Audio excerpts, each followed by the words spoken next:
Atos, capítulo 19. A terceira viagem missionária de Paulo. Enquanto Apolo estava em Corinto, Paulo viajou pelas regiões do interior até chegar a Éfeso, no litoral, onde encontrou alguns discípulos. Ele lhes perguntou: "Vocês receberam o Espírito Santo quando creram?" "Não", responderam eles. "Nem sequer ouvimos que existe o Espírito Santo." "Então que batismo vocês receberam?" perguntou ele. "O batismo de João", responderam. Paulo disse: "João batizava com o batismo de arrependimento, dizendo ao povo que cresce naquele que viria depois, isto é, em Jesus." Assim que ouviram isso, foram batizados em nome do Senhor Jesus. Paulo lhes impôs as mãos, e o Espírito Santo veio sobre eles, e falaram em línguas e profetizaram. Eram ao todo uns 12 homens. Em seguida, Paulo foi à sinagoga, e ali pregou corajosamente durante 3 meses, argumentando de modo convincente sobre o reino de Deus. Mas alguns deles se mostraram endurecidos, rejeitaram a mensagem e falaram publicamente contra o caminho. Paulo então deixou a sinagoga e levou consigo os discípulos, passando a realizar discussões diárias na escola de Tirano. Isso continuou durante os 2 anos seguintes, e gente de toda a província da Ásia, tanto judeus como gregos, ouviu a palavra do Senhor. Deus concedeu a Paulo o poder de realizar milagres extraordinários. Quando lenços ou aventais usados por ele eram colocados sobre enfermos, estes eram curados de suas doenças, e deles saíam espíritos malignos. Alguns judeus viajavam pelas cidades expulsando espíritos malignos. Tentavam usar o nome do Senhor Jesus, dizendo: "Ordeno que saia em nome de Jesus, a quem Paulo anuncia." Os homens que faziam isso eram os 7 filhos de Seva, um dos principais sacerdotes. Certa ocasião, o espírito maligno respondeu: "Eu conheço Jesus e conheço Paulo, mas quem são vocês?" O homem possuído pelo espírito maligno saltou em cima deles e os atacou com tanta violência que fugiram da casa, despidos e feridos. A notícia do ocorrido se espalhou rapidamente por toda a cidade de Éfeso, tanto entre judeus como entre gregos, e sobre eles veio um temor reverente, e o nome do Senhor Jesus era engrandecido. Muitos dos que creram confessaram suas obras pecaminosas.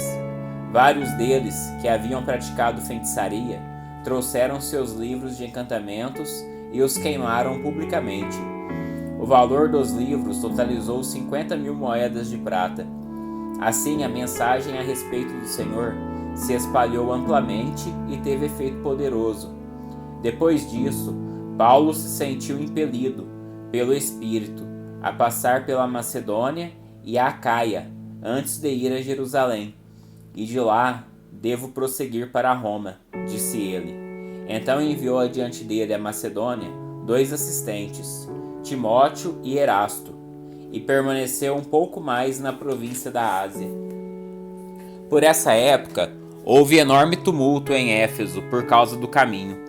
Começou com Demétrio, ourives que fabricava modelos de prata do templo da deusa grega Ártemis, e que empregava muitos artífices. Ele os reuniu a outros que trabalhavam em ofícios semelhantes. "Senhores, vocês sabem que nossa prosperidade vem deste empreendimento. Mas como vocês viram e ouviram, esse sujeito, Paulo, convenceu muita gente de que deuses feitos por mãos humanas não são deuses de verdade. Fez isso não apenas aqui em Éfeso, mas em toda a província. Claro que não me refiro apenas à perda do respeito público por nossa atividade.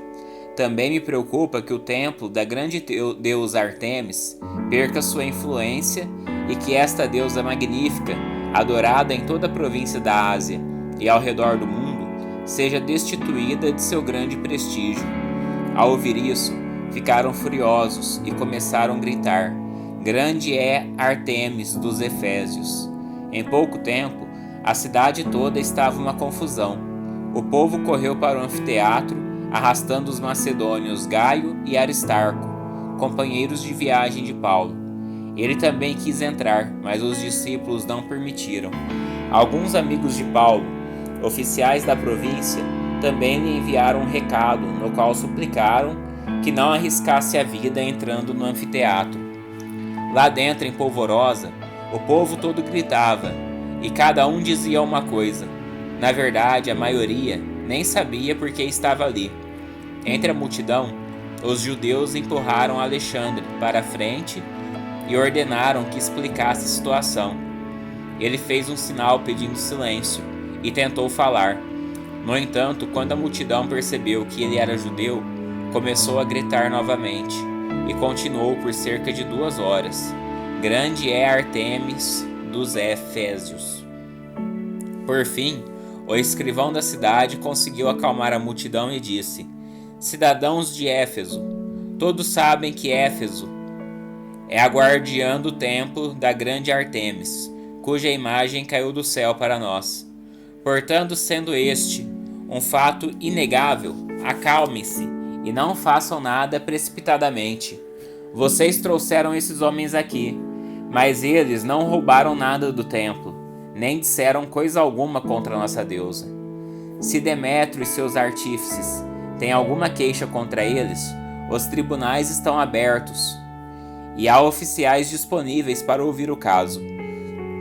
Que façam acusações formais, e se há outras queixas que desejam apresentar, elas podem ser resolvidas em assembleia, conforme a lei.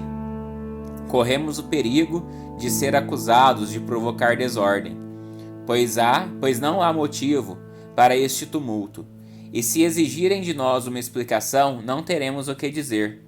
Então os despediu e a multidão se dispersou. Atos capítulo 20. Paulo vai à Macedônia e à Grécia. Passado o tumulto, Paulo mandou chamar os discípulos e os encorajou. Então se despediu e partiu para a Macedônia. Enquanto estava lá, encorajou os discípulos em todas as cidades por onde passou. Em seguida desceu à Grécia, onde ficou por 3 meses. Quando se preparava para navegar de volta à Síria, descobriu que alguns judeus conspiravam contra sua vida e decidiu voltar pela Macedônia. Alguns homens viajavam com ele: Sópatro, filho de Pirro, de Bereia, Aristarco e Secundo, de Tessalônica, Gaio de Derbe, Timóteo e Tíquico de Trófimo, da província da Ásia. Eles foram adiante e esperaram por nós em Troade. Terminada a festa dos pães sem fermento, embarcamos num navio em Filipos, e 5 dias depois nos reencontramos em Troade, onde ficamos 1 semana. No primeiro dia da semana, nos reunimos com os irmãos de lá para partir o pão. Paulo começou a falar ao povo, e como pretendia embarcar no dia seguinte, continuou até a meia-noite. A sala no andar superior, onde estávamos reunidos, era iluminada por muitas lamparinas.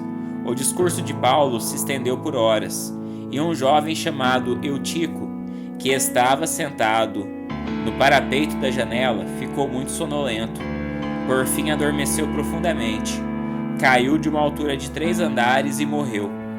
Paulo desceu, inclinou-se sobre o jovem e o abraçou. Não se desesperem, disse ele, o rapaz está vivo. Então todos subiram novamente, partiram o pão e comeram juntos. Paulo continuou a lhes falar até o amanhecer e depois partiu. Enquanto isso, o jovem foi levado para casa vivo, e todos sentiram grande alívio. Paulo foi por terra até Assos, onde havia definido que devíamos esperar por ele, enquanto nós fomos de navio. Encontrou-se conosco em Assos e navegamos juntos até Mitilene. No dia seguinte, passamos em frente à ilha de Quios. No outro dia, atravessamos para a ilha de Samos, e 1 dia depois chegamos a Mileto. Paulo havia decidido não aportar em Éfeso, pois não queria passar mais tempo na província da Ásia. Tinha pressa de chegar a Jerusalém, se possível, para a festa de Pentecostes.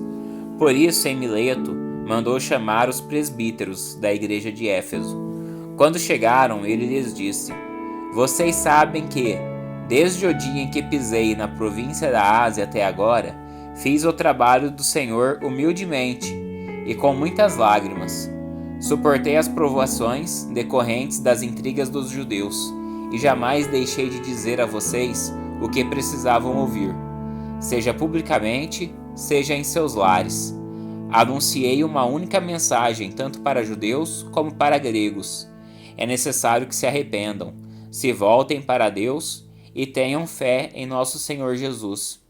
Agora, impelido pelo Espírito, vou a Jerusalém.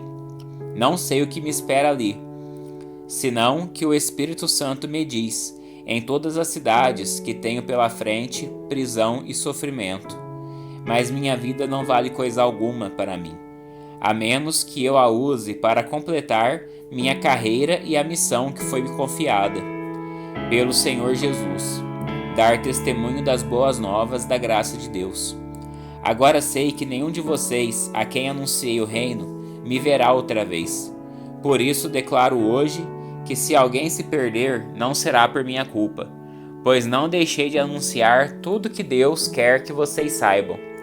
Portanto, cuidem de si mesmos e do rebanho, sobre o qual o Espírito Santo os colocou como bispos, a fim de pastorearem sua igreja, comprada com seu próprio sangue.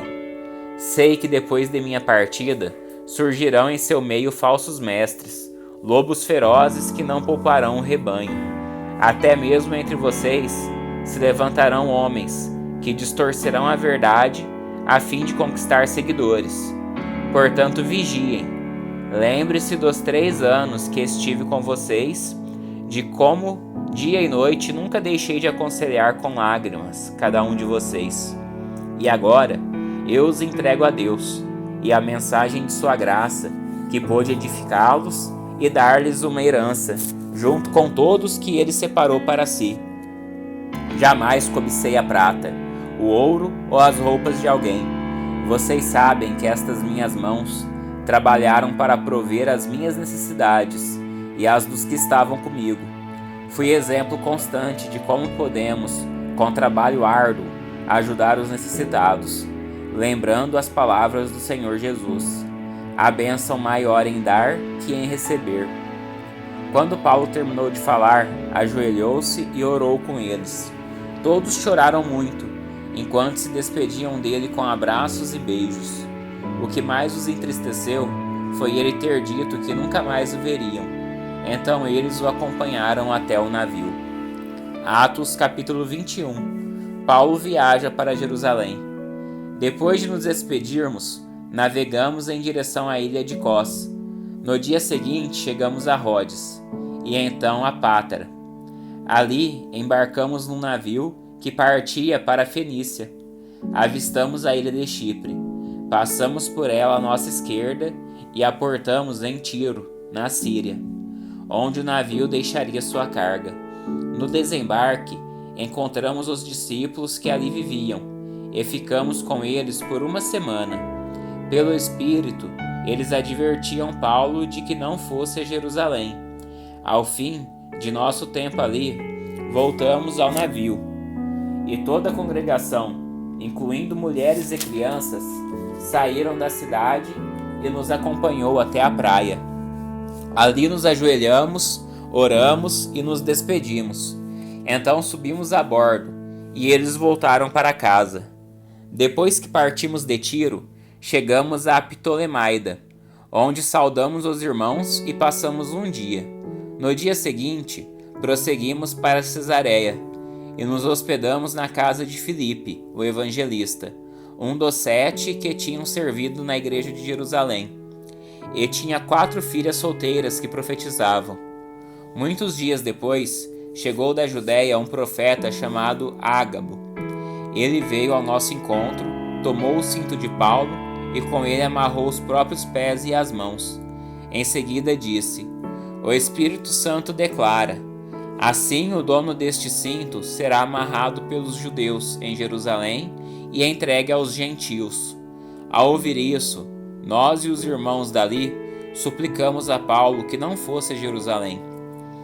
Ele, porém, disse: por que todo esse choro? Assim vocês me partem o coração. Estou pronto, não apenas para ser preso em Jerusalém, mas para morrer pelo Senhor Jesus.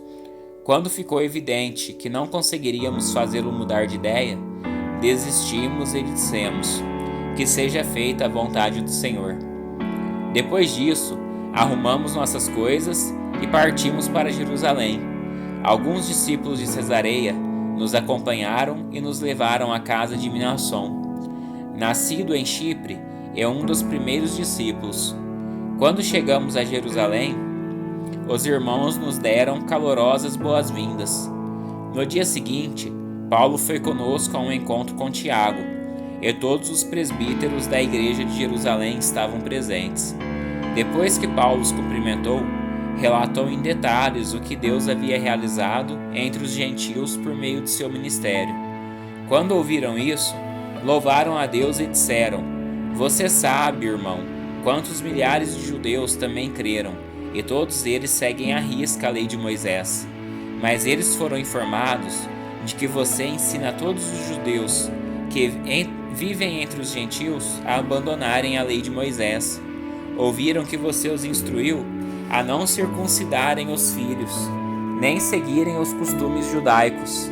O que faremos? Certamente eles saberão que você chegou. Queremos que você faça o seguinte: temos aqui 4 homens que cumpriram um voto. Vá com eles ao templo e participe da cerimônia de purificação. Pague as despesas para realizarem o ritual de raspar a cabeça. Então todos saberão que os rumores são falsos e que você mesmo cumpre as leis judaicas. Quanto aos convertidos gentios, devem fazer aquilo que pedimos por carta: abster-se de comer alimentos oferecidos a ídolos, de consumir o sangue ou a carne de animais estrangulados e de praticar a imoralidade sexual. No dia seguinte, Paulo se purificou junto com aqueles homens e entrou no templo. Declarou quando terminaram os dias da purificação e quando seria oferecido sacrifício em favor deles. Estando 7 dias quase no fim, alguns judeus da província da Ásia viram Paulo no templo e incitaram a multidão contra ele. Agarraram-no gritando: Homens de Israel, ajudem-nos! Este é o homem que fala contra nosso povo em toda parte e ensina a todos a desobedecerem às leis judaicas. Fala contra o templo e até profana este lugar, trazendo gentios para dentro dele. Antes tinham visto Paulo na cidade com Trófimo, um gentio de Éfeso, e concluíram que Paulo o havia levado para dentro do templo. Toda a cidade se agitou com essas acusações, e houve grande tumulto. A multidão agarrou Paulo e o arrastou para fora do templo, e imediatamente foram fechadas as portas. Quando procuravam matar Paulo, chegou ao comandante do regimento romano a notícia de que toda Jerusalém estava em rebuliço. No mesmo instante, ele chamou seus soldados e oficiais e correu para o meio da multidão. Quando viram o comandante e os soldados se aproximarem, pararam de espancar Paulo. Então o comandante o prendeu e mandou que o amarrassem com 2 correntes. Em seguida perguntou à multidão quem era ele e o que havia feito. Uns gritavam uma coisa, outros gritavam outra, não conseguindo descobrir a verdade no meio de todo o tumulto. Ordenou que Paulo fosse levado à fortaleza. Quando Paulo chegou às escadas, o povo se tornou tão violento que os soldados tiveram de levantá-lo nos ombros para protegê-lo. E a multidão foi atrás gritando: Matem-no! Matem-no! Quando Paulo estava para ser levado à fortaleza, disse ao comandante: Posso ter uma palavra com o Senhor? Surpreso, o comandante perguntou: Você fala grego? Não é você o egípcio que liderou uma rebelião algum tempo atrás e levou consigo ao deserto 4.000 assassinos? Não, respondeu Paulo. Sou judeu e cidadão de Tarso, cidade importante da Cilícia. Por favor, permita-me falar a esta gente. O comandante concordou, de modo que Paulo ficou em pé na escadaria e fez sinal para o povo se calar. Logo, um silêncio profundo envolveu a multidão, e ele lhes falou em aramaico, o idioma deles.